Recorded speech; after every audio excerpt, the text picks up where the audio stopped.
In the busy, colorful city of Mbarara, Zanil thought she had everything she ever wanted when she married Tabo. He was charming, hardworking, and kind, or at least he used to be.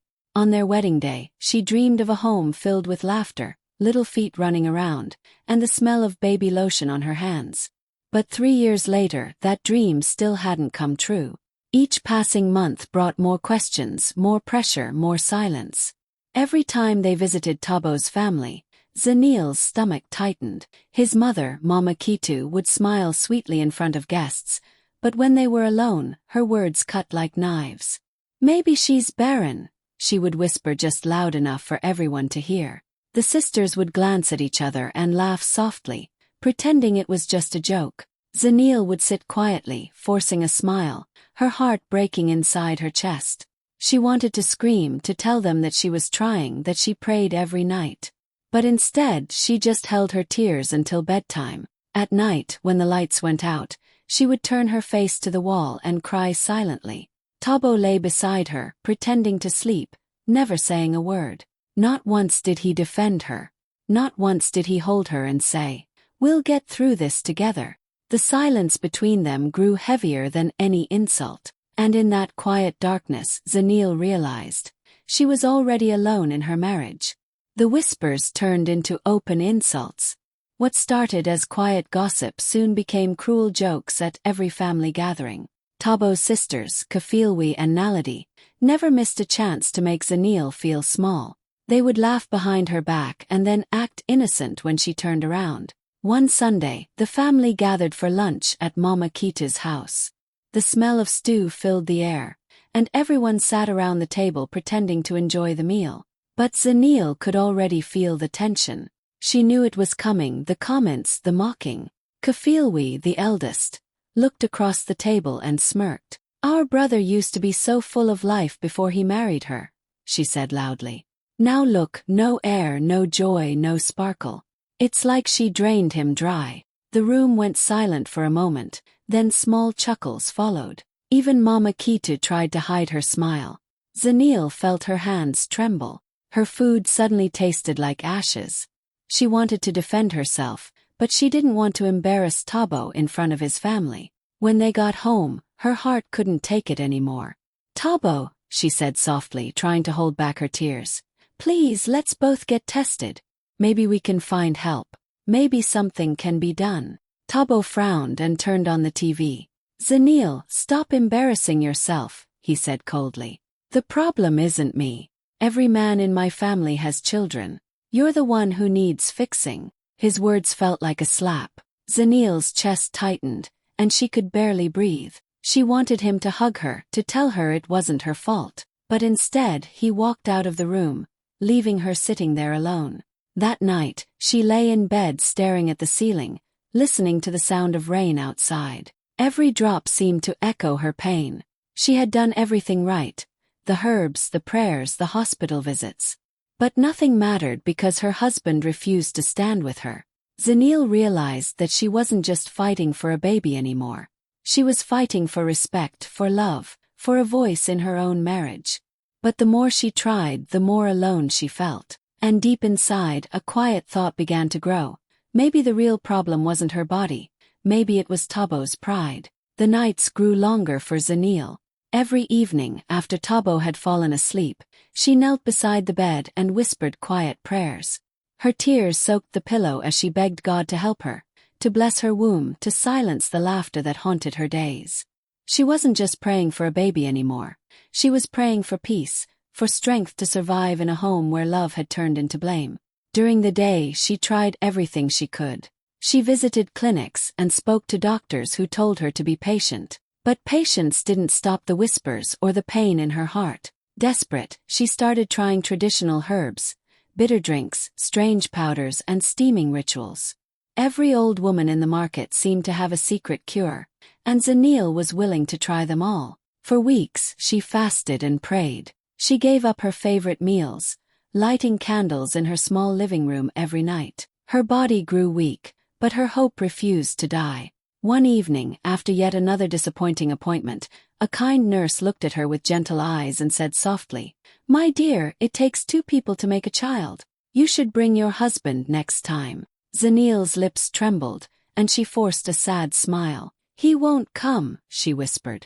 The nurse placed a comforting hand on her shoulder and said, Then maybe it's time to find out for yourself. Those words stayed with her long after she left the clinic. That night, while Tabo snored beside her, Zanil lay awake staring at the ceiling. Her heart pounded as a quiet thought formed. What if the problem wasn't her? What if all the pain, the insults, the prayers had been for nothing? The next morning, she began saving secretly. Every small amount from her grocery money, every little tip from helping at the clinic, she hid it all in a tiny box under her clothes. It wasn't much, but she had a plan now. She would go for a private test, one that would tell her the truth, no matter how painful it was. As she folded her hands that night and whispered her prayer again, her voice was stronger. God, give me courage, she said softly, because this time I need to know. Zanil knew she couldn't keep living in the dark. The whispers, the insults, the sleepless nights, they had all pushed her to the edge. So she made a plan. One evening, as Tabo was getting ready for bed, she smiled and said casually, Babe, my office is offering free health checkups for couples. Just routine stuff, blood pressure, sugar, a few small tests. Let's go together. Tabo barely looked up from his phone. Why? I feel fine, he said. But Zanil kept her tone soft and playful. It'll look good for both of us. Besides, people will stop asking questions if they see we're taking care of ourselves. After a moment, Tabo sighed and agreed, thinking it was just another ordinary visit. When they arrived at the clinic, Zanil's heart was racing. The doctor, an older man with kind eyes, greeted them warmly. Since you've been trying for a while, he said gently, I suggest we run a few fertility tests too. Just to be thorough. Tabo laughed awkwardly. You don't need to test me, doctor. I'm fine. The problem is probably with her. His words stung, but Zanil kept a calm smile, pretending to agree. The doctor nodded politely. Still, it's best to check both. Just standard procedure. After a long pause, Tabo finally gave in, rolling his eyes as he signed the form. The tests took a few days.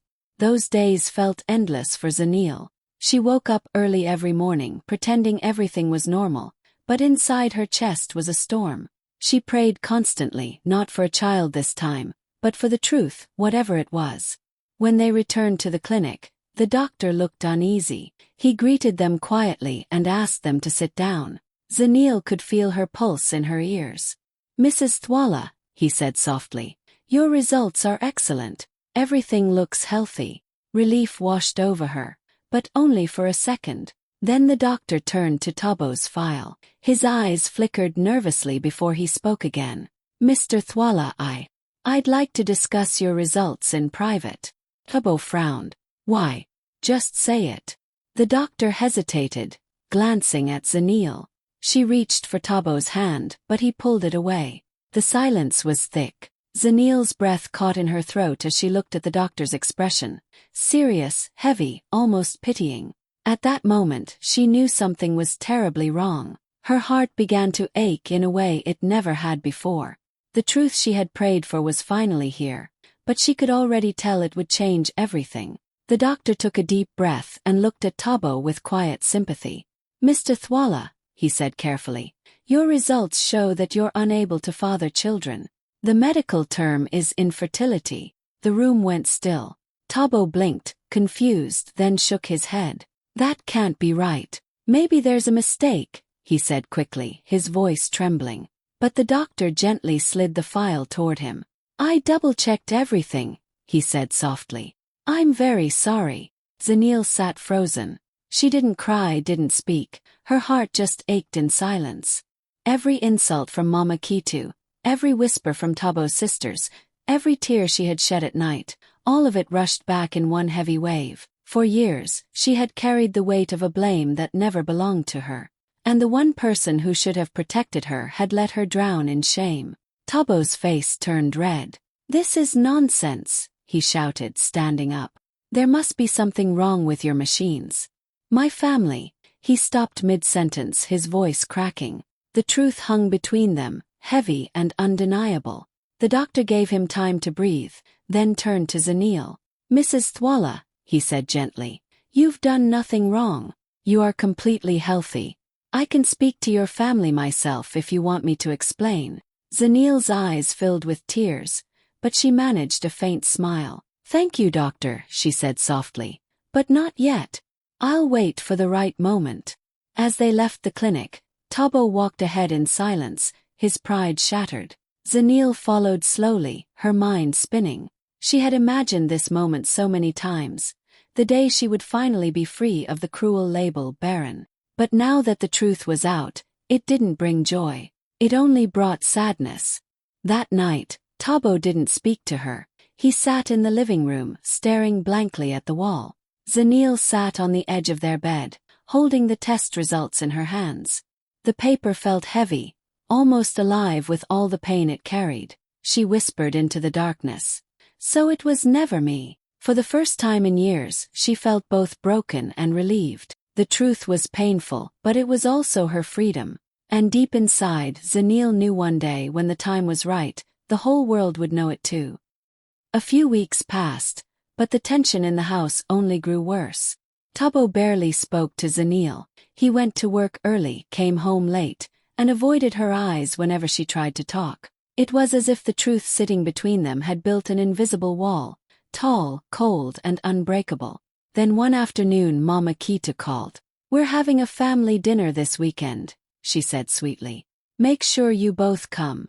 Zanil hesitated, her stomach tightening, but Tabo didn't give her a choice. "We're going," he said firmly. "And don't bring up that topic." On Saturday evening, Zanil dressed quietly. She wore a long floral dress and tied her hair neatly, trying to look composed even though her heart was pounding. When they arrived at Mama Kitu's house, laughter and chatter filled the air. The smell of roasted meat and spices made the house feel warm, but not welcoming. As dinner began, the jokes started too. Tabo's sisters whispered to each other, giggling between bites. Kafilwi said loudly, "Maybe it's time to find Tabo a real wife, someone who can give him children." Everyone laughed except Zanil, who sat silently, her hands trembling under the table. Her fork clinked against the plate, and she quickly set it down before her shaking fingers gave her away. Tabo stared down at his food, pretending not to hear. He didn't defend her, not even once. That silence hurt more than the laughter. Then Mama Kita leaned back in her chair, wiped her mouth with a napkin, and said the words that pierced Zanil's heart like a knife. "A barren woman brings no blessings to a family." The whole table went quiet, waiting for Zanil to break. Her eyes filled with tears, but she blinked them away. She had cried enough. She was done being their silent victim. In that moment, something inside her shifted. Her pain turned into strength. Her fear turned into calm determination. She looked around the table, at the faces that had laughed at her suffering, and she made a silent promise to herself. No more lies. No more shame. That night, as Tabo drove home in silence, Zanil stared out of the window. The city lights blurred through her tears, but her heart was clear. She had protected him long enough. She had carried his secret while everyone else mocked her. But now it was time. The truth would no longer stay hidden, not after everything she had endured. The next family dinner felt different. Zanil didn't tremble this time as she got dressed. She looked at herself in the mirror, calm, graceful, but with fire behind her eyes. She had cried her last tear. Tonight, she wasn't coming as the quiet, broken woman they used to mock. She was coming to reclaim her voice. When she and Tabo arrived, everyone was already seated. Laughter filled the room, and as usual, the jokes were aimed at her. Kafilwi smirked and said, "Maybe tonight we'll find Tabo a woman who can actually make him a father." The table erupted in cruel laughter. Zanil's hands shook, but she steadied them on her lap. Tabo kept his eyes down, shame written across his face. She looked around the room, her husband, his sisters, his mother, all the people who had blamed her for something she didn't do. And finally she rose to her feet. The laughter faded. Everyone turned to look at her. Her voice was calm, but every word carried years of pain and strength. "You've all called me barren," she said softly. "You've laughed, you've whispered, you've prayed for me to disappear. But today," She paused, her eyes steady. Today, I brought someone who can answer all your prayers. The door opened and the doctor walked in. The room fell completely silent. Even the sound of breathing seemed too loud. He greeted everyone politely, then placed a brown file on the table. I'm sorry to interrupt your dinner, the doctor began, but Mrs. Thwala asked me to bring clarity to a matter that has caused her great pain. Mama Kita frowned. What matter? She asked sharply. The doctor opened the file, adjusted his glasses and read slowly. According to the results, Mrs. Zanil Thwala is completely healthy and fertile. However, he paused, glancing at Tabo, whose face had already gone pale. Mr. Tabo Thwala is medically infertile. For a few seconds no one moved. The air felt frozen. Then came a loud gasp from Mama Kitu, her hand flying to her mouth. The sisters exchanged shocked looks, and Tabo's chair scraped loudly against the floor as he stood up. Zanil stood quietly, her heart pounding but her face calm. 4 years they had buried her under shame, and now the truth was standing in front of them, undeniable and loud. I told you, she said softly, tears shining in her eyes. The truth always comes, no matter how long you try to hide it. The moment the doctor's words left his mouth, the whole room exploded into chaos. Tabo's face turned red with anger and humiliation. He jumped to his feet, his voice shaking as he shouted, You had no right to do this, Zanil. You embarrassed me in front of my family. Zanil's hands trembled, but she didn't move. Her tears glistened, yet her voice was calm and firm. No, Tabo, she said softly but clearly. I had every right. You stood by while they destroyed me, while your family called me barren, cursed me and made me feel worthless. You said nothing. So yes, I had the right to defend myself with the truth. Everyone began talking at once. Mama Kitu slapped her hand on the table, shouting, This cannot be true. My son is strong, my son is healthy. Kafilwi leaned forward, shaking her head. It's a lie, she muttered. She probably paid that doctor to say it. The doctor, still standing calmly, opened the file again and placed the official report on the table. This is the certified medical result, he said firmly. It has both their names, signatures and lab seals. There is no mistake. Silence fell again, heavy and awkward. Tabo's shoulders dropped as he looked at the paper, the truth staring back at him in black and white. His pride, the thing he had clung to so tightly, was now in pieces. Zanil wiped her tears slowly. Do you know what it's like, she whispered, her voice breaking, to pray every night, thinking something is wrong with you, while everyone laughs at your pain? She looked around the table, her gaze landing on each of them.